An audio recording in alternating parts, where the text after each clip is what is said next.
Hi, my name is David. I'm a student at Job Corps, and my trade is corrections.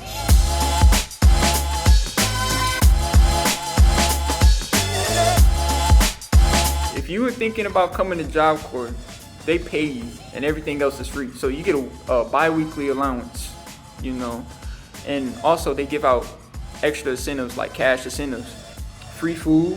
You get to stay in the dorm. It also teaches you how to become a better person. Job Corps teaches you to become a better leader. I mentioned free food, right? You get seconds. Well, here you get seconds. They also give out snacks. We have a student store. We have recreation. There's also an arcade. We do events. They got a gym. They got a basketball court, outdoor and indoor. How do I stay motivated? I would set goals for myself. My first goal was get my high school diploma. Boom, I got that. I joined student government. That also helped me become a better me, just get active, get involved, just focus on what's more important to you. So